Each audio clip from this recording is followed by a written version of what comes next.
up, buddy? Okay.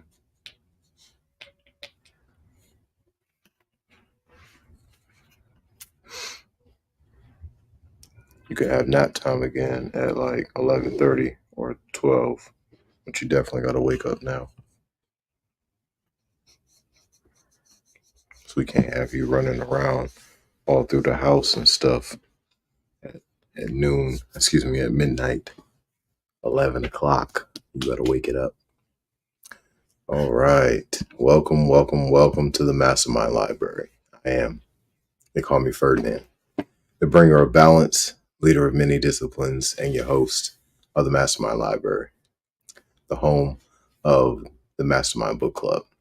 And we have our host with us today, our co-host with us today, he's a little tired. We're going to give him some water and he should be fine. But we are in chapter 10 of the MasterMind Library on episode 83. So we're going to go ahead and move to that part of the book, and we're going to get started.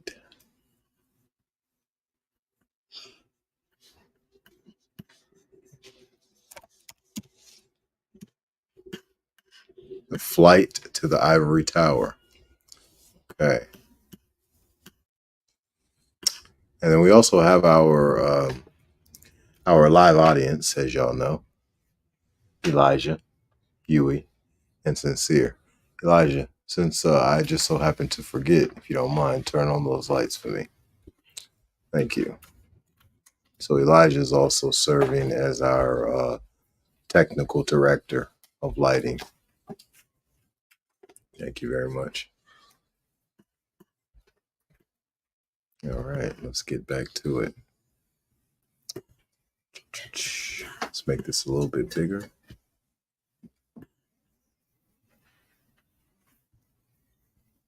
All right, we're ready.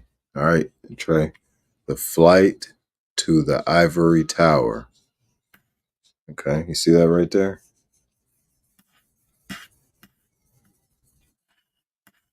Just as Atreyu passed through the somber gateway of Spook City and started on the exploration that was to end so dismally in a squalid backyard, Falcor, the luck dragon, was making an astonishing discovery. While searching tirelessly for his little friend and master, he had flown high into the clouds. On every side lay the sea, which was gradually growing calmer after the great storm and had churned it from top to bottom. Suddenly, far in the distance, Falcor caught sight of something that puzzled and intrigued him. It was as though a beam of golden light were going on and off, at regular intervals, and that beam of light seemed to point directly at him, Falcor. He flew toward it as fast as he could, and when he was directly over it, he saw that the light signal came from deep down in the water, perhaps from the bottom of the sea. Luck dragons, as we know, are creatures of air and fire. Not only is the liquid element alien to them, it is also their enemy. Water can extinguish them like a flame, or it can asphyxiate them, for they never stop breathing in air through their thousands of pearly scales. They feed on air and heat and require no other nourishment. But without air and heat, they can only live a short time. Falcor didn't know what to do. He didn't even know what the strange blinking under the sea was, or whether it had anything to do with Atreyu. But he didn't hesitate for long. He flew high into the sky, turned around, and head down, pressing his legs close to his body, which he held stiff and straight as a telegraph pole. He plummeted. The water spouted like a fountain as he hit the sea at top speed. The shock was so great that he almost lost consciousness, but he forced himself to open his ruby red eyes. By then, the blinking beam was close, only a few body lengths ahead of him. Air bubbles were forming around his body, as in a saucepan full of water just before it boils. He felt that he was cooling and weakening. With his last strength, he dived still deeper. And then the source of light was within reach. It was Auron, the gem. Luckily, the chain of the amulet had got caught on a coral branch growing out of the wall of an undersea chasm. Otherwise, the gem would have fallen into the bottomless depths. Falcor seized it and put the chain around his neck for fear of losing it, for he felt that he was about to faint. When he came to, he didn't know where he was, for to his amazement he was flying through the air, and when he looked down, there was the sea again. He was flying in a very definite direction and very fast, faster than would have seemed possible in his weakened condition. He tried to slow down, but soon found that his body would not obey him. An outside will, far stronger than his own, had taken possession of his body and was guiding it. That will came from Auron, the amulet suspended from a chain around his neck. The day was drawing to a close when at last Falcor sighted a beach in the distance. He couldn't see much of the country beyond. It seemed to be hidden by fog. But when he came closer, he saw that most of the land had been swallowed up by the nothing, which hurt his eyes and gave him the feeling of being blind. At that point, Falcor would probably have turned back if he had been able to do to do as he wanted. But the mysterious power of the gem forced him to fly straight ahead, and soon he knew why. For in the midst of the endless nothing, he discovered a small island that was still holding out, an island covered with high gabled houses and crooked towers. Falcor had a strong suspicion whom he would find there, and from then on, it was not only the powerful will of the amulet that spurred him on, but his own as well.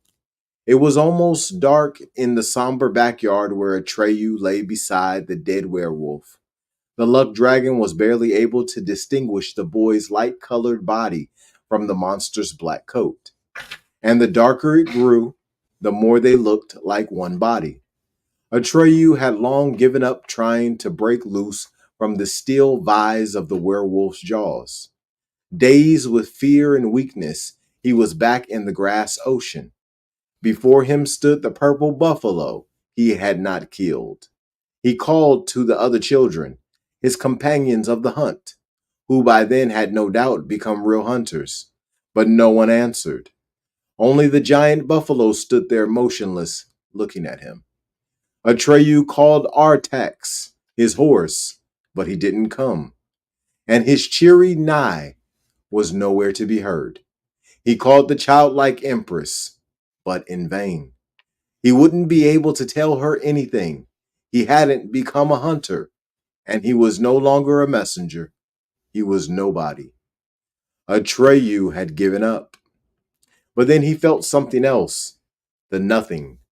It must be very near, he thought. Again, he felt its terrible force of attraction. It made him dizzy. He sat up and, groaning, tugged at his leg, but the fangs held fast. And in that he was lucky, for if Gomork's jaws had not held him, Falcor would have come too late. As it was, Atreyu suddenly heard the luck dragon's bronze voice in the sky above him. Atreyu! Are you there? Atreyu! Falcor! Atreyu shouted, and then he cupped his hands around his mouth and shouted, Falcor! Falcor! I'm here! Help me! I'm here! And then he saw Falcor's white body darting like a living streak of lightning through the square of darkening sky, far away at first, then closer. Atreyu kept shouting, and Falcor answered in his bell-like voice. Then at last the dragon in the sky caught sight of the boy down below, no bigger than a bright speck in a dark hole. Falcor prepared for a landing, but the backyard was small. There was hardly any light left, and the dragon brushed against one of the high gabled houses. The roof collapsed with a roar. Falcor felt an agonizing pain. The sharp edge of the roof had cut deep into his body. This wasn't one of his usual graceful landings. He came tumbling down on the grimy, wet pavement next to Atreyu and the dead Gamork. He shook himself, sneezed like a dog coming out of the water, and said, "At last. So this is where you are. Oh well, I seem to have got here on time." Atreyu said nothing. He threw his arms around Falcor's neck and buried his face in the dragon's silvery white mane. "Come," said Falcor, "climb on my back. We have no time to lose." Atreyu only shook his head, and then Falcor saw that Atreyu's leg was imprisoned in the werewolf's jaws. "Don't worry," he said, rolling his ruby red eyeballs. "We'll fix that in a jiffy." He set to with both paws, trying to pry Gamork's teeth apart. They didn't budge by a hairbreadth. Falcor heaved and panted. It was no use. Most likely he would never have set his young friend free if luck hadn't come to his help.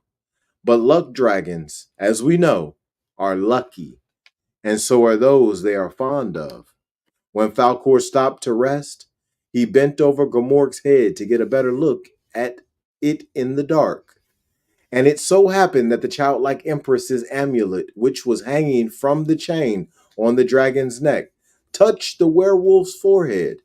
Instantly, the jaws opened, releasing Atreyu's leg. "Hey!" cried Falcor. "What do you think of that?" There was no answer from Atreyu. "What's wrong?" cried Falcor. "Atreyu, where are you?" He groped in the darkness for his friend, but Atreyu wasn't there. And while the dragon was trying to pierce the darkness with his glowing red eyes, he himself felt the pull that had snatched Atreyu away from him. The nothing was coming too close for comfort, but Arin protected the luck dragon from the pull. Atreyu was free from the werewolf's jaws, but not from the pull of the nothing. He tried to fight back, to kick it, to push, but his limbs no longer obeyed him. A few feet more, and he would have been lost forever. In that moment, quick as lightning, Falcor grabbed him by his long blue-black hair and carried him up into the night-black sky. The clock in the belfry struck 9. Neither Atreyu nor Falcor could say later how long they had flown the impenetrable darkness. Had it been only one night? Perhaps time had stopped for them, and they were hovering motionless in the limitless blackness. It was the longest night Atreyu had ever known, and the same was true for Falcor, who was much older. But even the longest and darkest of nights passes sooner or later, and when the pale dawn came, they glimpsed the ivory tower on the horizon. Here it seems necessary to pause for a moment and explain a special feature of Fantasian geography. Continents and oceans, mountains and watercourses, have no fixed locations as in the real world. Thus, it would be quite impossible to draw a map of Fantasia. In Fantasia, you can never be sure in advance what will be next to what. Even the directions, north, south, east, and west, change from one part of the country to another. And the same goes for summer and winter, day and night. You can step out of a blazing hot desert straight into snowfields. In Fantasia, there are no measurable distances, so that near and far don't at all mean what they do in the real world. They vary with the traveler's wishes and state of mind. Since Fantasia has no boundaries, its center can be anywhere. Or to put it another way, it is equally near to or far from anywhere. It all depends on who is trying to reach the center. And the innermost center of Fantasia is the ivory tower. To his surprise, Atreyu found himself sitting on the luck dragon's back. He couldn't remember how he had got there. All he remembered was that Falcor had pulled him up by the hair. Feeling cold, he gathered in his cloak, which was fluttering behind him, and then he saw that it was gray. It had lost its color, and so had his skin and hair. And Falcor, as Atreyu discovered in the rising light, was no better off. The dragon looked unreal, more like a swath of gray mist than anything else. They had both come too close to the nothing. Atreyu, my little master, the dragon said softly, does your wound hurt very badly? About his own wound, he said nothing. No, said Atreyu, I don't feel anything anymore. Have you a fever? No, Falcor, I don't think so. Why do you ask? I can feel you trembling, said the dragon.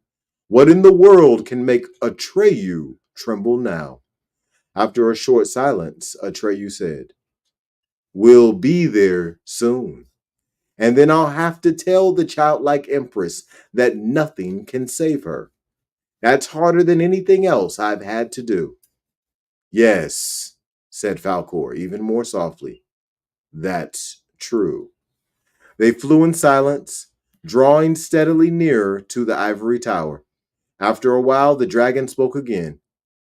Have you seen her, Atreyu? Who? The childlike empress, or rather the golden-eyed commander of wishes, because that's how you must address her when you come into her presence. No, I've never seen her. I have. That was long ago. Your great-grandfather must have been a little boy at that time. And I was a young cloud snapper with a head full of foolishness. One night I saw the moon, shining so big and round, and I tried to grab it out of the sky. When I finally gave up, I dropped with exhaustion and landed near the ivory tower. That night, the Magnolia Pavilion had opened its petals wide, and the childlike empress was sitting right in the middle of it. She cast a glance at me, just one short glance. But I hardly know how to put it. That glance made a new dragon of me. What does she look like? Like a little girl. But she's much older than the oldest inhabitants of Fantasia. Or rather, she's ageless. Yes, said Atreyu, but now she's deathly sick. How can I tell her that there's no hope? Don't try to mislead her. She can't be fooled. Tell her the truth. But suppose it kills her. I don't think it will work out that way, said Falcor. You wouldn't? Said Atreyu. Because you're a luck dragon. For a long while, nothing was said. When at last they spoke together for the third time, it was Atreyu who broke the silence. Falcor, he said, I'd like to ask you one more thing. Fire away. Who is she? What do you mean? Auron has power over all the inhabitants of Fantasia, the creatures of both light and darkness. It also has power over you and me, and yet the childlike empress never exerts power. It's as if she weren't there, and yet she is in everything. Is she like us? No, said Falcor. She's not like us. She's not a creature of Fantasia. We all exist because she exists, but she's of a different kind. Then is she... Atreyu hesitated. Is she human? No, said Falcor. She's not human. Well then, and Atreyu repeated his question, who is she? After a long silence, Falcor answered, no one in Fantasia knows. No one can know. That's the deepest secret of our world. I once heard a wise man say that if anyone were to know the whole answer, He would cease to exist. I don't know what he meant. That's all I can tell you.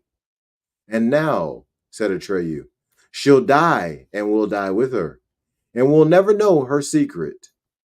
This time Falcor made no answer, but a smile played around the corners of his leonine mouth, as though to say, nothing of the kind will happen. After that they spoke no more. A little later they flew over the outer edge of the labyrinth, the maze of flower beds, hedges, and winding paths that surrounded the ivory tower on all sides. To their horror, they saw that there too the nothing had been at work. True, it had touched only small spots in the labyrinth, but those spots were all about. The once bright colored flower beds and shrubbery in between were now gray and withered. The branches of once graceful little trees were gnarled and bare. The green had gone out of the meadows, and a faint smell of rot and mold rose up to the newcomers. The only colors left were those of swollen giant mushrooms and of garish, poisonous looking blooms that suggested nothing so much as the figment of a maddened brain. Enfeebled and trembling, the innermost heart of Fantasia was still resisting the inexorable encroachment of the nothing.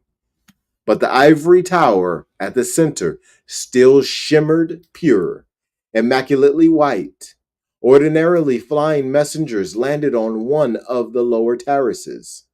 But Falcor reasoned that since neither he nor Atreyu had the strength to climb the long spiraling street leading to the top of the tower, and since time was of the essence, the regulations and rules of etiquette could reasonably be ignored.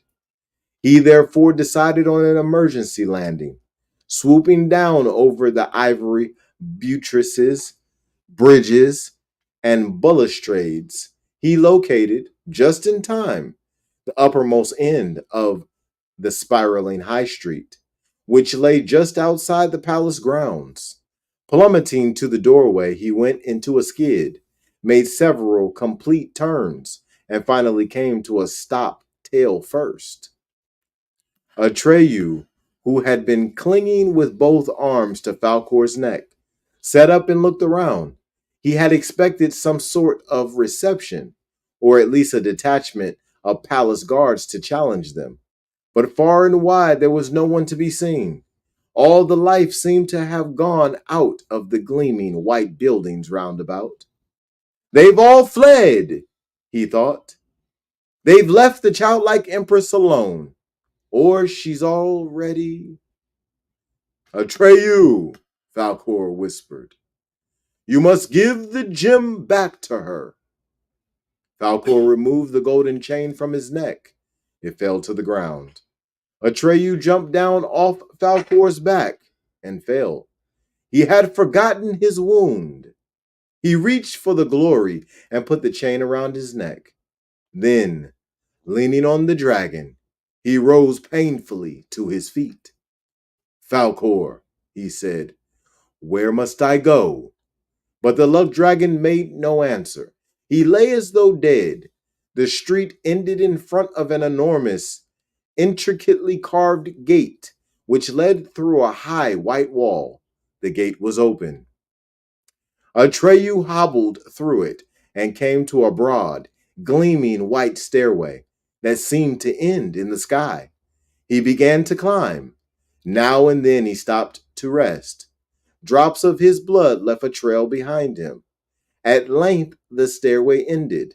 Ahead of him lay a long gallery. He staggered ahead, clinging to the balustrade for support. Next he came to a courtyard that seemed to be full of waterfalls and fountains, but by then he couldn't be sure of what he was seeing. He struggled forward as in a dream. He came to a second, smaller gate. Then there was a long, narrow stairway, which took him to a garden where everything, trees, flowers, and animals, was carved from ivory. Crawling on all fours, he crossed several arched bridgeways, reaching railings which led to a third gate. the smallest of all. He dragged himself through it on his belly, and, slowly raising his eyes, he saw a dome-shaped hall of gleaming white ivory, and on top of it, the magnolia pavilion. There was no path or stairway leading up to it. Atreyu buried his head in his hands. No one who reaches or has reached that pavilion can say how he got there. The last stretch of the way must come to him as a gift. Suddenly, Atreyu was in the doorway. He went in and found himself face to face with the golden-eyed commander of wishes. She was sitting, propped on many cushions, on a soft, round couch at the center of the great round blossom. She was looking straight at him. She seemed infinitely frail and delicate. Atreyu could see how ill she was pallor, uh, by the pallor of her face, which seemed almost transparent. Her almond-shaped eyes, the color of dark gold, were serene and untroubled. She smiled. Her small, slight body was wrapped in an ample silken gown, which gleamed so white that the magnolia petals seemed dark beside it. She looked like an indescribably beautiful little girl of no more than 10, but her long, smoothly combed hair, which hung down over her shoulders, was as white as snow. Bastian gave a start. Something incredible had happened. Thus far, he had been able to visualize every incident of the never-ending story. Some of them, it couldn't be denied, were very strange, but they could somehow be explained. He had formed a clear picture of Atreyu riding on the luck dragon, of the labyrinth and the ivory tower. These pictures, however, existed only in his imagination. But when he came to the Magnolia Pavilion, he saw the face of the childlike empress, if only for a fraction of a second, for the space of a lightning flash, and not only in his thoughts, but with his eyes. It wasn't his imagination. Of that, Bastian was sure. He had even seen details that were not mentioned in the description, such as her eyebrows, two fine lines that might have been drawn with India ink, arching over her golden eyes, or her strangely elongated earlobes, or the way her head tilted on her slender neck. Bastian knew that he had never in all his life seen anything so beautiful as this face. And in that same moment, he knew her name, Moonchild. Yes, beyond a doubt, that was her name. And Moonchild had looked at him, Bastian Balthasar Bucks. She had looked at him with an expression that he could not interpret. Had she, too, been taken by surprise? Had there been a plea in that look, or longing, or what could it be? He tried to remember Moonchild's eyes, but there was no longer able to. He was sure of only one thing, that her glance had passed through his eyes and down into his heart. He could still feel the burning trail it had left behind. That glance, he felt, was embedded in his heart, and there it glittered like a mysterious jewel. And in a strange and wonderful way it hurt. Even if Bastian had wanted to, he couldn't have defended himself against this thing that had happened to him. However, he didn't want to. Oh no, not for anything in the world would he have parted with that jewel. All he wanted was to go on reading, to see Moonchild again, to be with her. It never occurred to him that he was getting into the most unusual and perhaps the most dangerous of adventures. But even if he had known this, he wouldn't have dreamed of shutting the book. With a trembling forefinger, he found his place and went on reading. The clock in the belfry struck 10. And that concludes chapter 10. This is pretty powerful. Atreyu has finally met the childlike empress. And he hasn't officially given her a name, but he in his mind has given her a name, Moonchild. So this is very significant. This is a pivotal piece of the story. And as I've told you before, why we do the Mastermind Library is to open the door of truth and to open the door of knowledge to all of our people. And that is Caucasian and melanated alike. That is Christian and Moor alike. That is Hebrew Israelite and whoever else alike.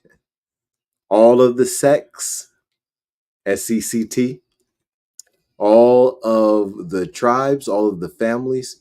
The Mastermind Library is a podcast of wealth that we are passing on to the next generation to be able to find their way. When they're in the dark and they need the light, these readings will open the door of truth. And as we have all heard time and time again, we've learned from our parents, from our religious leaders, from our politicians, from our teachers, and from so many other people in our societies that if we want to make ourselves free, we must have truth. And to have truth, we must have the perspective of truth and the perspective of lies. We need both sides. We need opposites to attract themselves to each other, to present us with a whole picture. This is the birthright of us all, and we must stand together to have that. Trigger sitting here asleep while I'm reading. This is why we do this. Sincere is laying over there asleep. Well, what is happening? Their imagination is being worked. Their imagination is achieving. Fathers, read to your children. You activate something special inside of them that's priceless. You give them the ability to have certain types of knowledge that they may not have wielded any other way. It's a seed that's planted. The NeverEnding Story is a seed that's planted of a warrior who decides to take on a quest that he understands nothing about. We all walk that path at one point in our life. We all take on journeys that we know nothing about at some point in our life.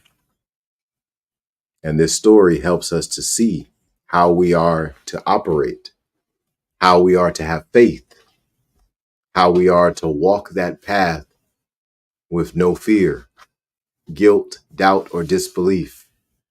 Every challenge, step into that challenge and lean into that challenge. This is the moral of the NeverEnding Story. And there are many other morals, but I would say that is the moral because we all are Atreyu and we all are Bastion Balthasar Bucks. So today is the last day of the semester and I got a lot of work to do. So y'all be blessed and expose your gift.